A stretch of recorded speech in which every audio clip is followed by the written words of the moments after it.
I'm trying to express how I feel about what has happened in my time of 2 years of being slandered in the UFC, working for a guy that falsely represented himself as a regular person.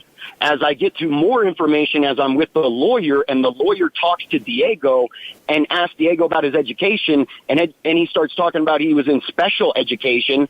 Holy shit, huge red flags, man. This is not at all what anyone has perceived. And Diego is not anywhere near what anybody knows, man. And Diego has been an addict. He hadn't told anybody for the past 5 months. I was his sponsor, living with him, that I had to live there because he was broke and lost all his money and strung out on kratom and alcohol and 30 other substances, that he has sexual abuse issues. No, he didn't say any of that, man. And I've been holding up all this. I've been doing everything, and everybody's coming at me. Joshua Fabia, Labia, this guy's a crackhead, man.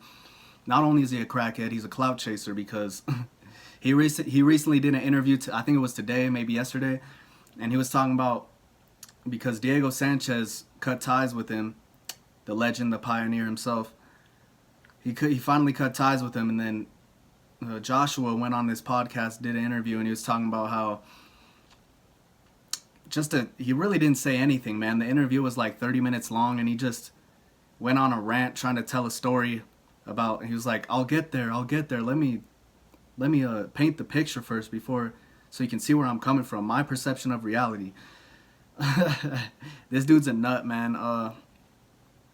Basically in the interview, he really didn't say anything, and he just went on a bunch of personal attacks on Diego. They're honestly uncalled for. I mean, he's basically just trying to paint himself as the victim. Like, Diego Sanchez, it really seems like he needed a friend.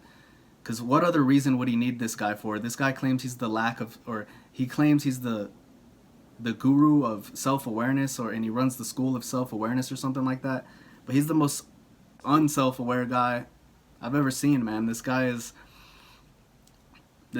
clearly taking advantage of Diego Sanchez, has been for some time. We've all seen the training videos of him punching Diego in the head, claiming, and in this interview he claimed it was for body hardening, and which makes no sense, bro. You don't harden your skull, man. That's where your brain is.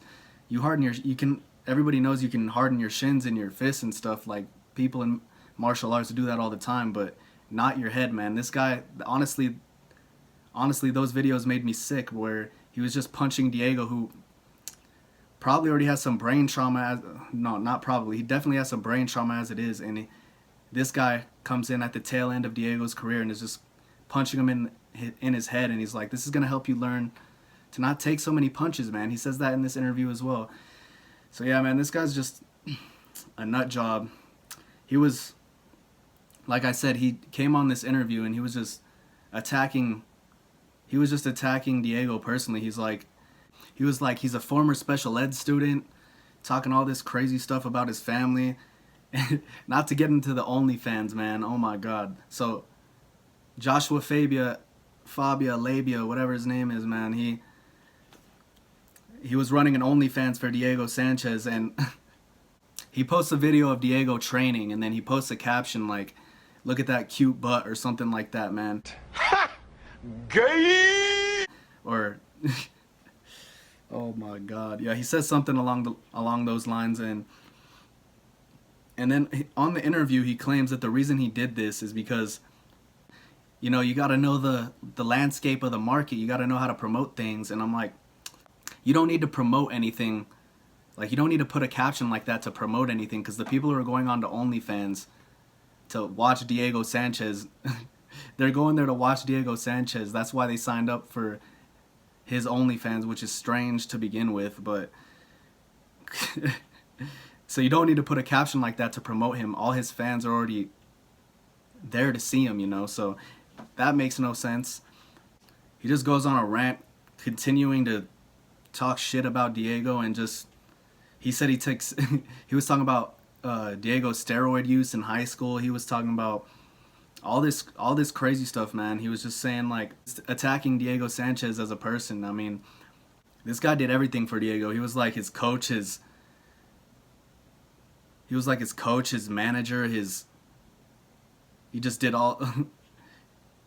He basically like handled Diego's day-to-day life, and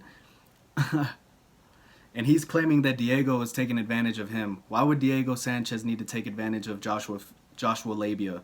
He already has his life set up. In Fabia, he was already making fun of, or he was making fun of Diego Sanchez for saving money, man. Like, Diego's clearly at the tail end of his career. He's probably never going to fight again, let's be honest. And Fabia's personally attacking him for staying in a one-bed apartment, for saving money. And this guy's just a nut job, man. I don't really understand this guy. Well, I understand him. He's trying to take advantage of Diego Sanchez, and honestly, it's worked. Look at how much clout he's got over this dumb shit, man. So yeah, man, he tries to paint himself as the victim. He's like, Diego Sanchez has been taking advantage of me. What does Diego Sanchez get out of having this fake MMA coach, school of self-awareness nut job, as his coach, man? The benefit of this relationship is clearly all Joshua Labia. So yeah, man, he's getting paid. Yeah, I'm just glad Diego cut ties with this crazy ass dude, man. Diego Sanchez is a legend, a veteran, pioneer of the sport, so I hope he doesn't fight again, man. I hope he can just chill, and I hope he can just live his life and stay away from this leech, man. So yeah, but I'm glad Diego Sanchez got rid of this guy and cut him out of his life, because this guy is clearly a clout chaser and a crackhead. So yeah, man, shit's wild. Those are just my thoughts on it. Let me know what you guys think in the comments below of this whole crazy ass situation. This is just dumb in my opinion, and I'm out.